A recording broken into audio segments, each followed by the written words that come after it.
Hello viewers, welcome to Filmy Craft. நான் உங்கள் அருண். இந்த எபிசோடில் Zee5ல் ரீசெண்டாக ஒரு தமிழ் காமெடி சீரீஸாக வெளியாகிருக்கிற செருப்புகள் ஜாக்கிரதை சீரீஸ் எப்படி இருக்குது அப்படின்னு தான் இங்கே நம்ம பார்க்க போகிறோம். முதல்ல இதனுடைய கதை என்ன அப்படிங்கிறத லைட்டாக இங்கே நம்ம பார்த்துடலாம். இந்த கதையுடைய ஆரம்பத்திலேயே ஒருத்தர் காரில் வந்துக்கிட்டு இருக்காப்புல, பின்னாடி ஒரு நபர் பைக்கில் வர ஃபாலோ பண்ணிக்கிட்டு இருக்காரு. பின்னாடி வர்ற நபர் ஒரு போலீஸ் டிபார்ட்மெண்ட்டை சேர்ந்த ஒரு நபர். இப்போ காரில் இருக்க இந்த நபருக்கு ஒரு கால் ஒன்று வருது. இங்கே வர ஒன்றை போலீஸ் ஃபாலோ பண்ண ஆரம்பிச்சிருச்சு. சரக்கு உங்ககிட்ட தான் இருக்குது, நீயும் சரி சரக்கும் சரி, இன்னும் ஒரு நாளைக்கு எங்கேயும் மாட்டிடாதீங்க, அதுக்கேற்ற மாதிரி எல்லாத்தையும் சேவ் பண்ணுறத பண்ணிடு அப்படிங்கிறாங்க. உடனே இவர் அப்படி என்னத்தை சேவ் பண்ண போகிறாரு அப்படிங்கிறது அந்த தருணத்தில் நமக்கு புரியல. ஆனால் அடுத்த சீன்லேயே இவர் புதுசாக வாங்கியிருக்க ஒரு செருப்பு எடுத்து அந்த செருப்புக்குள்ளே கிட்டத்தட்ட 10 கோடி ரூபாய் மதிப்பு இருக்கக்கூடிய வைரத்தை உள்ளே வச்சு அந்த செருப்பை பேஸ்ட் பண்ணி அந்த செருப்பை இவரே காலில் போட்டுக்கிறாப்புல.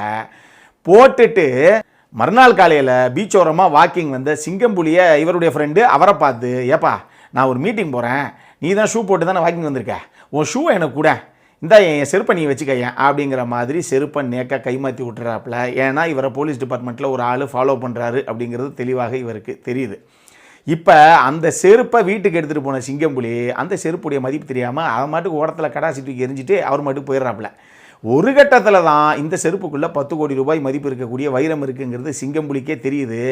ஐயோ செருப்பு எங்கே போட்டேன் அப்படின்னு திருப்பி வந்து அவர் தேடுற தருணத்தில் தான் அவருடைய பையன் அந்த செருப்பை எடுத்து தோட்டக்காரனுக்கு சும்மா கொடுத்து விட்டாப்புல அப்படிங்கிற விஷயம் நம்ம சிங்கம்புலிக்கு தெரிய வருது.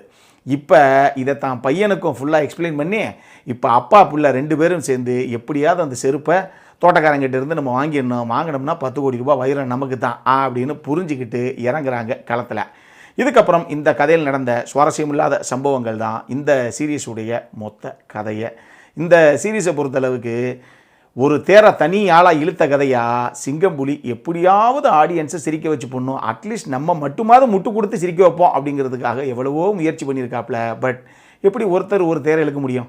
அதுதான் இந்த சீரீஸ்லேயும் நடந்திருக்கு. அவர் எவ்வளோ முட்டு கொடுத்தோம், கடைசி வரைக்கும் நமக்கு எங்கேயும் பெருசாக சிரிப்பு வரவே இல்லை. அவரை மாதிரி ஒரு நல்ல காமெடியன், ஃபினாமினலான ஒரு ஆர்டிஸ்ட்டு, அவராலேயே பெருசாக அந்த தேரை இழுக்க முடியல அப்படின்னா அப்புறம் மற்றவங்க என்ன பண்ண முடியும்? கூட வரக்கூடிய விவேக் ராஜகோபால் ஆகட்டும், ஐரா அகர்வால் ஆகட்டும், லொல்லு சபா மனோகர் ஆகட்டும், ஏன் சப்போர்ட்டிங் காசு நடித்த எல்லாருமே சரி, அவங்கவுங்க கொடுத்த கதாபாத்திரத்துக்கு என்ன தேவையோ அதை பண்ணியிருக்காங்க. ஆனால் பொதுவாகவே ஒரு காமெடி ட்ராமாஸ் அப்படின்னு நீங்கள் எடுத்துக்கிட்டிங்கன்னாவே சிரிப்பு நமக்கு வரலை அப்படின்னா அது ரைட்டிங்லேயும் சரி பர்ஃபார்மன்ஸ்லேயும் சரி எதுவுமே சரியாக இல்லை அப்படிங்கிறது தான் நம்மளுடைய கருத்து.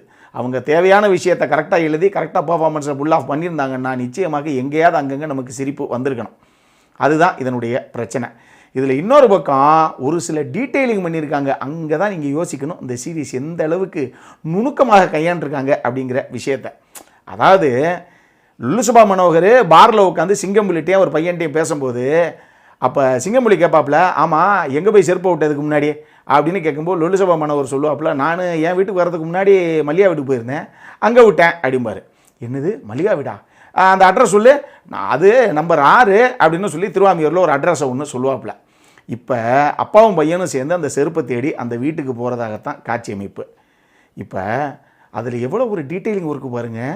இவங்க போய் ஒரு வீட்டில் கதவை தட்டினா ஒரு அம்மா வந்து கதவை திறக்கும், சைட்லேயே செவத்தில் வழக்கம் போல் அது எழுதியிருக்கும், மல்லிகா இல்லம் கதவு எண் 6 அப்படின்னு. அட்டேங்கப்பா எவ்வளோ ஒரு டீட்டெயிலிங் பாருங்கள். ஏன்பா நீங்கள் என்ன பெரிய கிறிஸ்டோபர் நலனுடைய இன்ட்ரெஸ்ட் எல்லாரும் டெனட் படமாக எடுக்கிறீங்க, ஆடியன்ஸ் அப்படியே கன்ஃபியூஸ் ஆகிறதுக்கு. வீட்டில் போய் ஏமா இதான் மல்லிகா வீடான்னு கேட்டால், ஆமாம் நான் தான் சார் மல்லிகா, என்ன வேணும் உங்களுக்குன்னு அந்த பொண்ணு கேட்டால் முடிஞ்சு போச்சு அந்த சீனு. அதுக்கு மல்லிகா இல்லம் கதவு எண் 6 ஏன் திருவாமியூர்னு கீழே எழுத வேண்டியதானே? அவ்வளோ டீட்டெயிலிங் பார்த்துக்குங்க ஒரு சின்ன சீனுக்கு. அந்த மாதிரி ஒரு சில விஷயங்களும் உள்ளே இருக்கத்தான் செய்யுது. இந்த சீரீஸை பொறுத்தளவுக்கு இதனுடைய பேஸே காமெடி தான். ஆனால் ஒரு சீன் சிரிப்பு வரலை அப்படின்னா பரவாயில்ல, ஒரு சீனுமே சிரிப்பு வரலை அப்படின்னா என்ன பண்ணுவீங்க? எங்க சிரிச்சு புடுங்கடா பார்த்தலாம் இன்றைக்கி அப்படின்னு கங்கணம் கட்டிட்டு இந்த சீரீஸ் எடுத்திருக்கு இந்த டீமை. அதுலேயும் ஒரு சில விஷயங்கள் சொல்கிறேன், நல்லா நோட் பண்ணிக்கோங்க. லொல்லுசபா மனோகர் சிங்கம்புலி கிட்ட ஒரு விஷயத்தை சொல்லுவாப்புல, ஏப்பா எக்மோருக்கு மினிஸ்டர் ஆகிற பாரு அப்படின்னு. உடனே சிங்கம்புலி சொல்லுவார், என்னது எக்மோருக்கு மினிஸ்டரா புரியலையே அப்படின்னு. உடனே லொல்லுசபா மனோகர் சொல்லுவாப்புல, ஏப்பா சென்ட்ரலுக்கு ஒரு மினிஸ்டர் இருக்கும்போது எக்மோருக்கு ஒரு மினிஸ்டர் இருக்கக்கூடாதா அப்படின்னு. அப்படி ஒரு காமெடி மொமெண்ட்டு. சிங்கம்புலியுடைய ஒய்ஃபு எவ்வளோ பெரிய அப்பா டக்கரானி இருந்தாலும் சரி, வீட்டுக்கு வந்தேன்னா சிலிண்டர் தூக்குறது சூர்கேஸ் தூக்குறது அப்படிங்கிற மாதிரியே அந்த அம்மா ஆளை மாற்றி விட்றோம். அப்படி ஒரு மொமெண்ட்டு. ஒரு டெத்து வீட்டில் அதிகபட்சம் அட் அ டைமில் எத்தனை பேர் உள்ளே வந்திருப்பாங்க, எவ்வளோ செருப்பு அங்கே கிடக்கும் அப்படின்னு நீங்கள் நினைக்கிறீங்க? மிஞ்சி மிஞ்சி போனால் ஒரு 100-150 செருப்பு யோசிச்சு பாருங்களா, அதுவே எவ்வளோ செருப்பு இருக்குன்னு. ஏன் ஒரு 100 செருப்பை ஒரு கிளான்ஸில் நம்ம பார்த்து நம்ம தேடி வந்து அந்த ஒரு செருப்பு எங்கே இருக்குங்கிறது நமக்கு கண்டுபிடிக்க தெரியாதா? அதுவும் நார்மலாக போடுறவங்க செருப்பு மாதிரி இல்லாமல் ஒரு கலர்ஃபுல்லான ஒரு கலரான ஒரு செருப்பை இவங்க அந்த படத்தில் காமிச்சிருப்பாங்க, அதுக்குள்ளே தான் வைரம் வைக்கப்பட்டிருக்கு அப்படின்னு. அந்த செருப்பு எங்கே பார்த்தாலும் தனியாக தெரியும். ஏன் இந்த 100 செருப்பில் நீங்கள் தேடி வந்த செருப்பு எதுன்னு சொல்லி அப்பா பையன் 2 பேரும் சேர்ந்து கண்டுபிடிக்க முடியாதா? இதுக்கு ஒருத்தனுக்கு குவார்ட்டர்லாம் வாங்கி கொடுத்து இந்த பணிக்கு அமர்த்துவாங்க, அவரை செருப்பை நீங்கள் தேடி கொடுங்க அப்படின்னு. அப்படி ஒரு சீனு. இதெல்லாம் தாண்டி படத்தில் வந்து நம்ம கதாநாயகியாக வரக்கூடிய ஐரா அகர்வால் இருக்காங்க பாருங்க, அந்தம்மா கிட்டத்தட்ட பைத்தியம் அப்படின்னு கடைசியில் சொல்லிடுவாங்கன்னு வச்சுக்கோங்களேன். ஆனால் அந்த அம்மாவை பார்த்தா இது பைத்தியமா, இது பார்த்தா மல்டிபிள் பர்சனாலிட்டி டிஸார்டர் பேஷண்ட் மாதிரிலாங்க இருக்குது அப்படிங்கிற மாதிரியே அந்த அம்மா இருக்கும். விற்குனா திடீர்னு இப்படி மாறும், அப்புறம் விற்குச்சுன்னா அப்புறம் திடீர்னு இப்படி மாறும். இது பைத்தியமா, வித்தியாசமான அறிகுறியாக இருக்கே அப்படிங்கிற மாதிரியே எனக்கு தோணுச்சு. அந்த அம்மா ஒரு சீனில் ஜன்னலை ஒரு போலீஸ்கார மண்டை மேலேயே சாத்தி விட்டு அப்பா முதல் கொலையை பண்ணிட்டான் அப்படின்னு சந்தோஷமாக போகும். அப்படி ஒரு மொமெண்ட்டு. இப்போ நான் சொன்ன இந்த எல்லா விஷயங்களும் விமர்சனமாக கேட்கும் போதே பயங்கரமாக நீங்கள் விழுந்து சிரிச்சிங்க அப்படின்னா இந்த சீரிஸ் உங்களுக்கு ஒர்க் அவுட் ஆகிறதுக்கு நிறைய வாய்ப்புகளும் இருக்குது. ஏன்னா இப்படித்தான் இதில் இருக்கக்கூடிய காமெடிகள் எழுதப்பட்டு காட்சிகளாக கன்சீவ் பண்ணப்பட்டும் இருக்குது. மேக்கிங் அப்படிங்கிற ஆஸ்பெக்டில் கூடவே இந்த சீரீஸு ஏங்க இன்றைக்கி டேட்டில் ஷார்ட் ஃபிலிம்ஸ் எடுக்கக்கூடிய இயக்குநர்களே இதை விட பெட்டரான ஸ்டேஜிங் அண்ட் மேக்கிங்கில் அட்டகாசமாக ஷார்ட் ஃபிலிம்ஸை கொண்டு வர்றாங்க. இது என்னங்க சீரியல் ட்ராமா மாதிரி எடுத்து வச்சுருக்காங்க அப்படிங்கிற ஒரு ஃபீலை தான் எனக்கு கொடுத்துச்சு. ரொம்ப அமெச்சூரான மேக்கிங்கு, இன்னும் நிறைய வந்து மெனக்கிட்டு இருக்கணும் இந்த சீரீஸை காமெடியாக கன்வெர்ட் பண்ணி ஸ்க்ரீனில் கொண்டு வர்றதுக்கு. மொத்தமாக இந்த சீரீஸ் எப்படி இருக்குது அப்படின்னு கேட்டிங்கன்னா நம்மளை பொறுத்தளவுக்கு ரொம்பவே ஒரு பிலோ ஆவரேஜ் வாட்ச் தான் இந்த செருப்புகள் ஜாக்கிரதை. அடல் கானட்டை பொறுத்தளவுக்கு இங்கே கான்டென்ட்டுக்கே பஞ்சம், அப்புறம் எங்கே அடல் கானட்டு அப்படிலாம் எதுவும் பெருசாக கிடையாது.